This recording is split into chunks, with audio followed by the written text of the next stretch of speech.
kiri cara menjatuhkan pisang.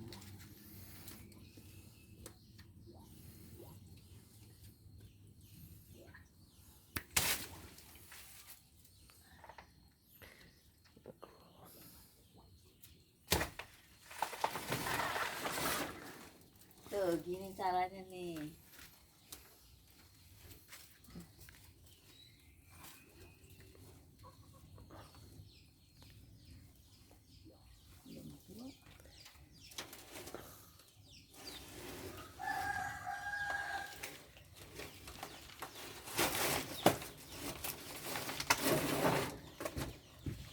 Nah, begitu gampang kan?